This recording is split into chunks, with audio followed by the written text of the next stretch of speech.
By coming back for a 5th season, Emily could move her way up in the SU record books. If she keeps her pace from 2020, she could set the single-season goals record. When practices start back up, things will be pretty much the same. The only real difference, everyone will still be masked up and socially distant. Joe Girard III was the big surprise tonight. He only made 3 triples in his first couple of games. Tonight, 6 of 12 from beyond the arc. Coming up, the cure for your midweek football withdrawal is here. Joe Girard and Buddy Boeheim singing in the car is exactly what I needed this week, and I think they delivered. What do you guys think? Be sure to let us know.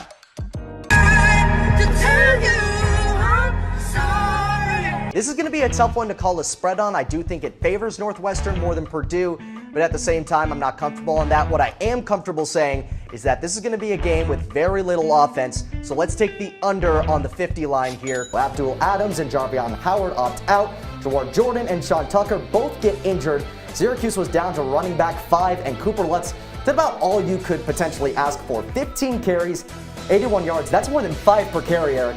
MLB is building a plan to help the season come quicker, and no, it does not involve the cornfield the Yankees are supposed to play on in August. Hockey. There's goals. Chippiness.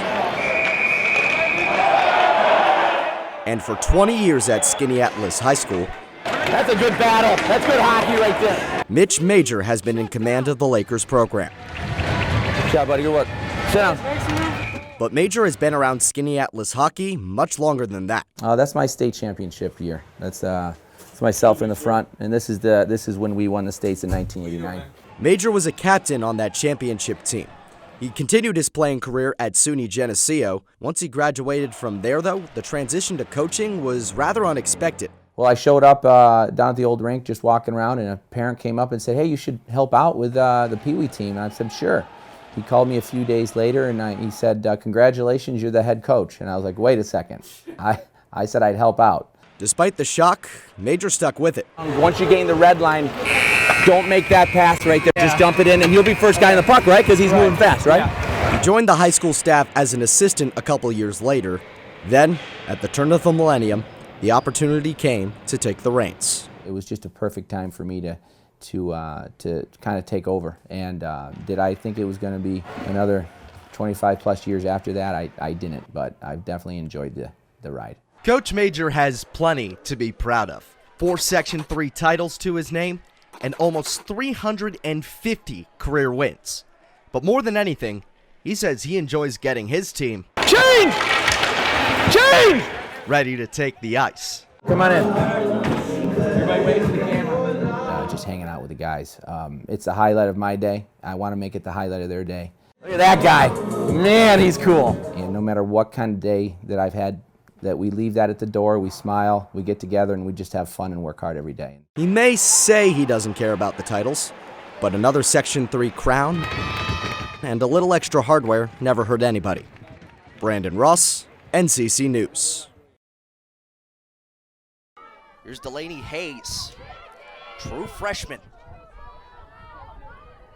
Back to Gutenberger. She's trying to split him, and she's knocked. Again, another Marist attacker who's not afraid to take a hit or two as she's charging towards the goal looking for a shot. 3 shots, no goals so far tonight. And the sophomore can't get her first. Nice foot save from Delatorre. Yeah, that was an absolutely great save there by Delatorre. She saw that ball all the way into her stick. Unfortunately, she couldn't maintain that garbage, so the Red Foxes do have possession. And since it was on goal, it's a fresh shot clock. Gutenberger trying again. This time she's got it. And that is the goal she needed to get her confidence back. Just backing down, that Monmouth defender gets her hands free and just absolutely unleashes one on net. A lot of dirty goals tonight. Players hitting the deck trying to get it off. Yeah, you can see both teams are really leaving it all out on the field. They're going to do whatever it takes to get that goal. How do you keep the momentum and the energy when it's just such a physical, very high contact game? You know what? So much of the energy comes from the sideline and the bench. You know, there's no fans in the stands tonight, so you're really relying on your teammates on the sideline to keep that energy high. And I think we're seeing that on both sidelines. Right now, maybe the favor is in the Marist sideline. We've got a lot of girls jumping up and down, really excited for their teammates here. Brandon Ross, Abby Witzak with you. Sad you can't be here at Tenny Stadium, but happy you're joining us on ESPN+. Saw a bit of an early start there on the draw from Stockman. Monmouth trying to move quick so that defense can't quite get set, but that doesn't quite work. Blake's been trying for a while, hasn't been able to get that second goal. Monmouth here is trying to get everybody a touch, make sure everybody's comfortable with the ball on their stick again. Got 5 Red Foxes crowding the top of that 8-meter arc. Hard to penetrate. Here's Turturro. Had 6 goals earlier this week. Only 1 so far today. 45 to shoot for Monmouth. Sarasso sails it high. Hawks still have it with 35. Sarasso again. And she got bumped, and we'll get a free position. Monmouth did an excellent job there, bringing the ball from out of bounds back into play. Very hard for the defense to get reset and find a girl. And now, as you can see here, Sarasso does have the free position shot. She was able to catch the Marist defender off guard. Trying to cut into this deficit before halftime. And an easy save. Yeah, it looked like she had a little bit of hesitation there. And Galvin did an excellent job reading that shot all the way into her stick and starting off this clear for the Red Foxes. Sarasso has a pretty hard shot, but didn't look like it had a lot of oomph there. Yeah, it looked like maybe she second-guessed what she wanted to do on that shot. Mahalik wanted a foul, not going to get it. And Monmouth with another chance. Less than 3 minutes to go till halftime.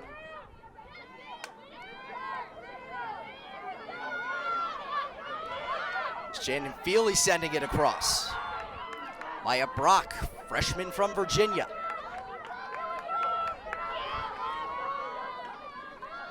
It's been a while since this Hawks team has found the board. A 2-0 Marist run. Ball knocked away from Turturro. Black recovers. The foul called on the Hawks.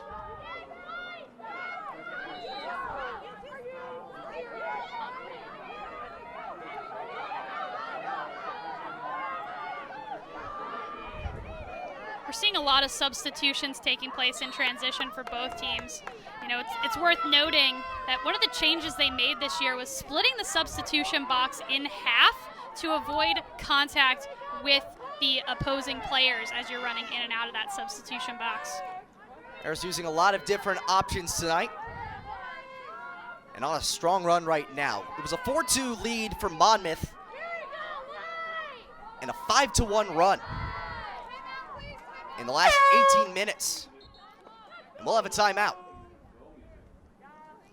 Yeah, it looks like Coach Wilkinson wants to take some time here to discuss the upcoming offensive set.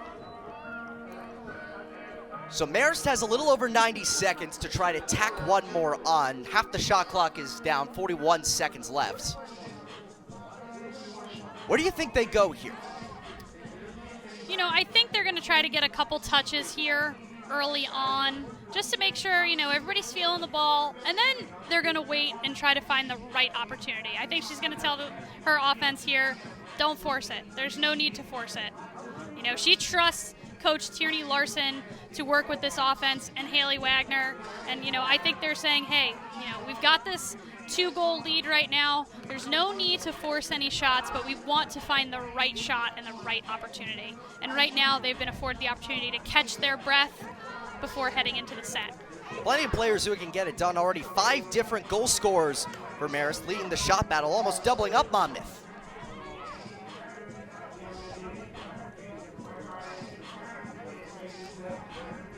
And for Delaney Galvin, got a lot of pressure. Took her a while to get those saves, but she's come up big time of late. Definitely. You know, as mentioned before, these Monmouth Hawks have a lot of strength and firepower behind their shots. Galvin needs to have her defense help step up and make sure there's some pressure and hands on these shots before they're being released.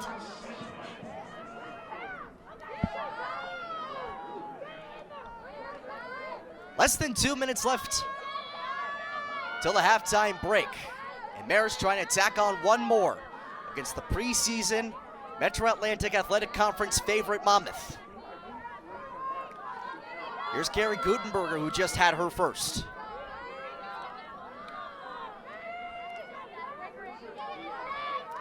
Dylan Connolly looking for her shot. Spins, splits, out in front, and another for Mahalik. That's a hat trick and a 3-goal lead.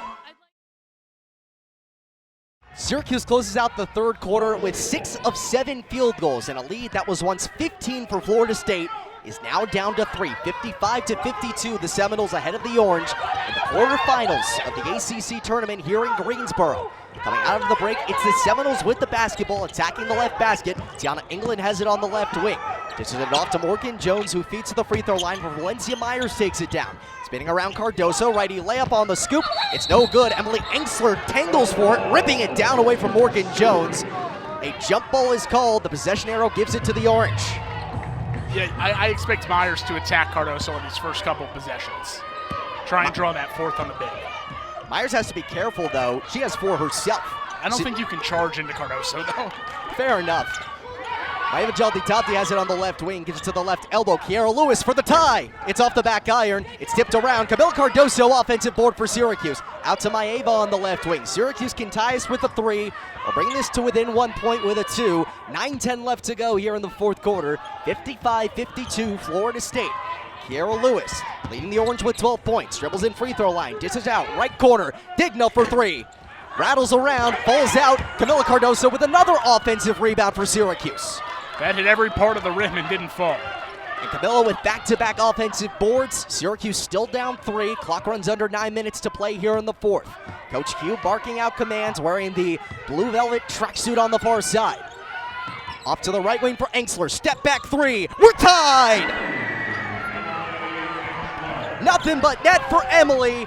Double nickels on the scoreboard. 55-55. 8:30 to play.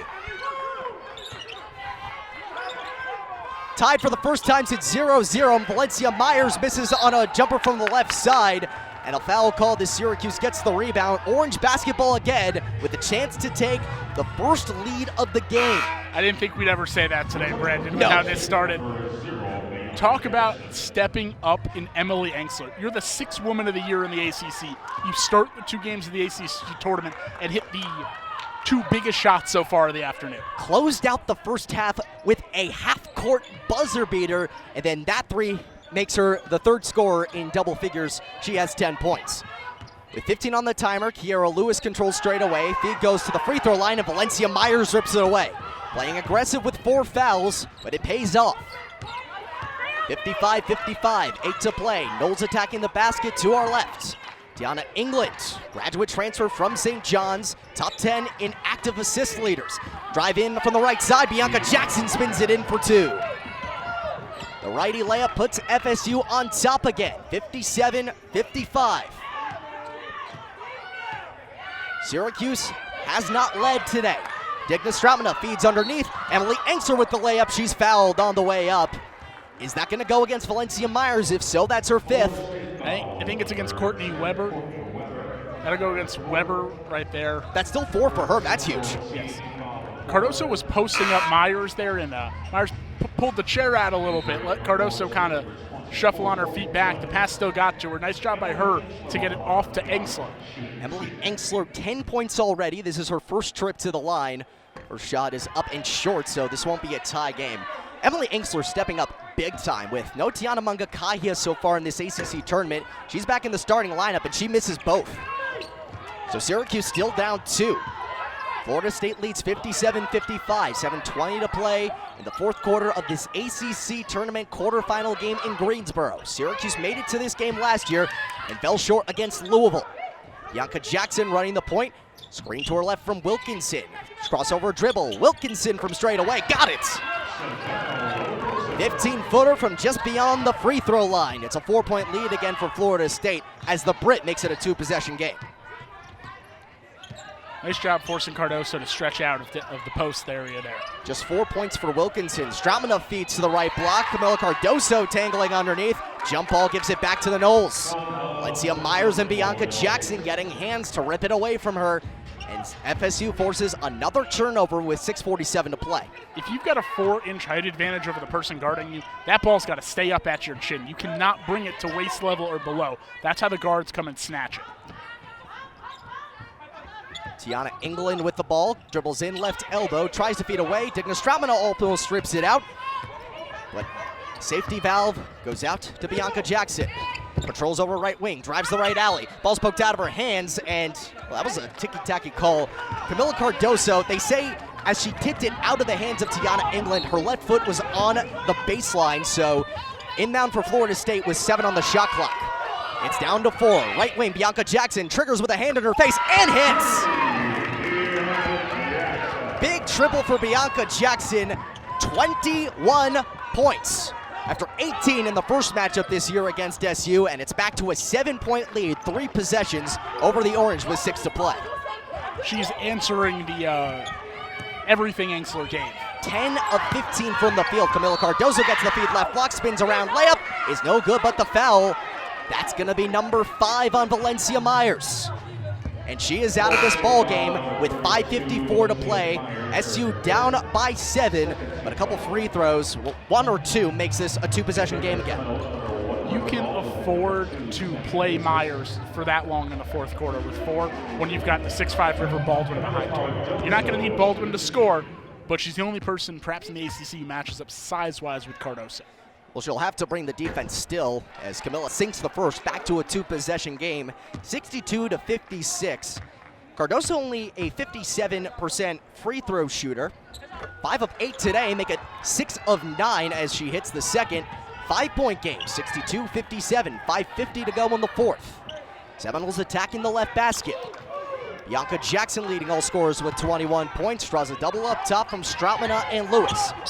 Gives off to Tiana England on the left wing, gets a screen to her right, and valves it back out to Bianca Jackson again. She dribbles in, free throw line, kick out, short corner left side. Wilkinson with a jumper, and the Brit gets it again. 64-57, Florida State up 7, 5:25 to play. Katie, Syracuse men's basketball has dug itself some early holes lately. SU owned double-digit deficits at halftime against both Notre Dame and Duke.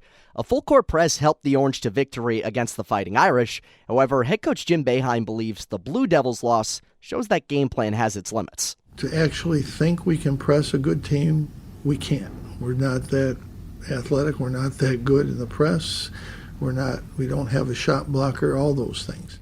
It's unclear whether Boeheim considers Georgia Tech a good team, but there'll be a challenge either way.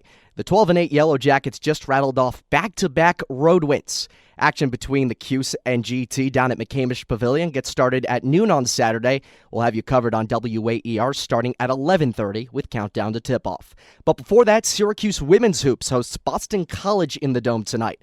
The women also struggle with slow starts. They've scored 10 or fewer first-quarter points for 3 straight games. SU head coach Quentin Hillsman says it's no wonder his team has dropped 2 of 3. You spend so much energy trying to get back into the game that I think that we just kind of fall apart in the last couple of minutes. We got to make a couple of effort plays. We'll find out if the Orange bring the needed effort when they tip off against the Eagles at 8.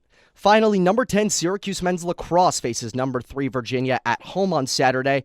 Tall task for an Orange team looking to shake off last weekend's loss. SU attacker Tucker Dordovic wouldn't have it any other way.